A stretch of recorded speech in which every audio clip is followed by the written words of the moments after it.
Hello and welcome back to Talon 101. Interestingly, Firecracker, that's right, that's the name of this move. This move is called Firecracker. Got some changes. First, I mean, you still saw it, right? It's a counter hit launcher, yeah? But that is a tornado. So we cannot do an additional follow-up in the combo. I mean, you still get a lot of damage out of it. Like so. That's 76, that's pretty good. That's like natural. They didn't even have like a counter hit, so that damage is even gonna go higher. Wow, okay. Fantastic. But the main thing that is a little bit deceiving is that jails now.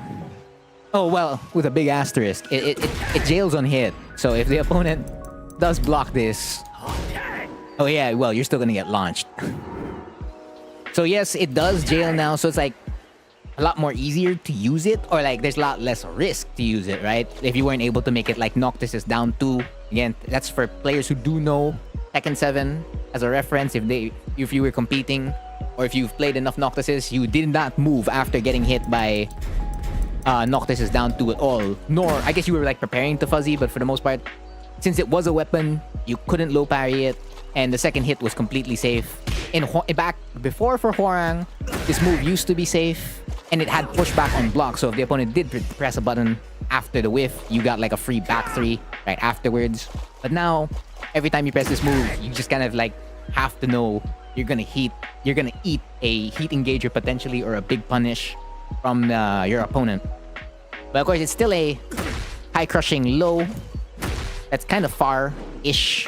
So it's pretty handy to throw out, even if it's just like -6, because if you do get the counter hit, boom, the +4. +4 is, it's alright. So if we check which catches, the side steps, if we do while standing 4-4, the second hit will catch.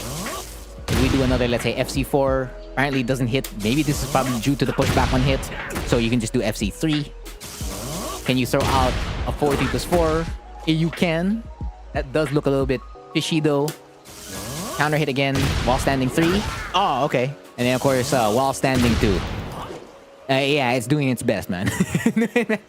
So it's a very interesting situation.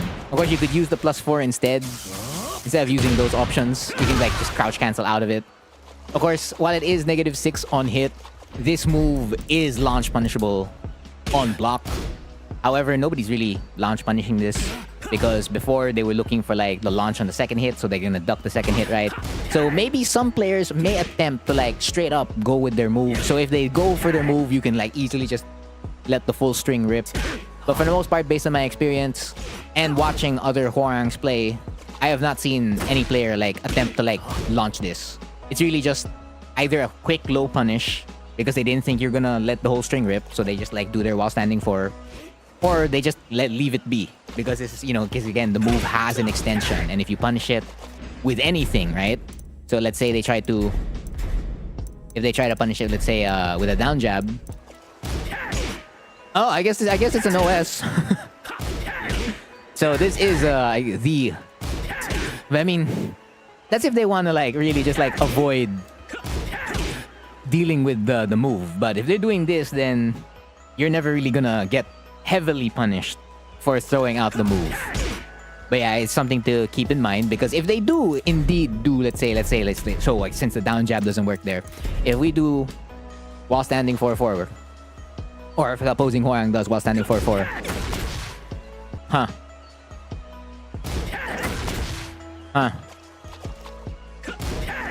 it's the standardization. If they throw out their 11 frame as soon as they do block this. However, yes, if they attempt to launch, as I mash while standing 2 there, it loses. So 11's clean, 14 loses.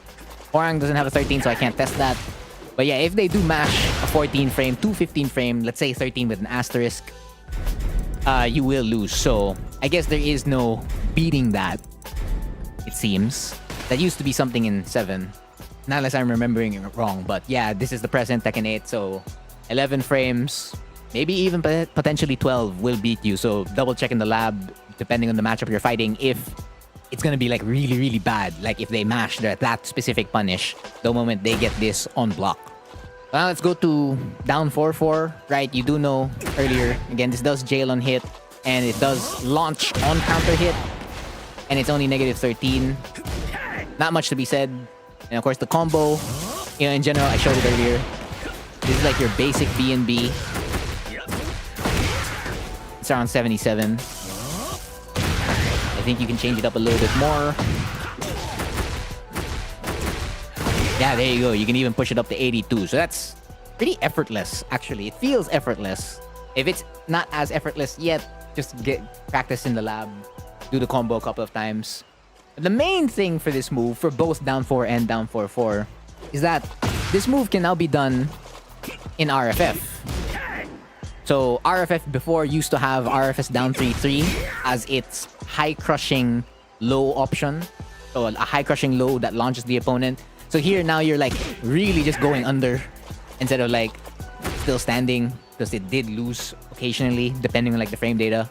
So for the most part, you will just like straight up avoid like an opponent's jab. RFS 2. Of course, that was on hit. Let's change that back on block. Put it to RFF 2-1. Like so. But it doesn't register as a counter hit. So if it is a fast move that they're throwing out, you will not get the reward. But if they are throwing out, let's say, a slower move, let's say something like a power crush, which is a decent challenge here at +5, then yeah, even like +4. If we change it to something like, let's say, back 1, because they're like really gonna avoid what you're trying to do, then you'll still be fine. For the most part. And depending on like how the evasive move is. So in this case, Hwoarang will not be able to beat his back 1 here with down 4 or even like down back 3. But if it was back 2 or up back 2, you don't want to get hit, right? It still avoids. Yeah, so take care in terms of like challenging, but it is a very high rewarding high crush depending on the situation you're at. So if it's off +6, then it's amazing. If they with a low, of course, right? Yeah. So at +6, you're completely fine. And the other thing is that it has good tracking. So let's bring this back to sidestep left. I'm gonna focus on like 0 on block, right? So to go 0 on block, we're gonna do RFF 2-1. The sidestep right. 0. Side walk left. That's okay. You're still hitting 2. You still hit 2. Sidewalk right. Yeah, so 3 out of the 4 at 0. So naturally, as you increase the frames for that, so let's go back to sidewalk left. If we make this, let's say, +2, it doesn't hit. Okay, but if we make it like +5, it hits. If we bring it to like +4, it loses. So let's change the +4 to this +4. Okay. So the moment it does hit +5, it pretty much tracks everywhere. So you do have like a low option to like launch the opponent, provided of course they press the slower button. So that's pretty much Firecracker now. It's a little bit increased in terms of utility, simply because it can now be done in RFF, and that it's tracking. I believe it's kept its tracking. Its damage is still very similar to its damage before. Kind of like almost the same move, kind of. Just slightly better. Sacrificing a few things here and there. I guess the safety part. Again, that's been the lesson for today. I've been Frontier, and thank you for watching.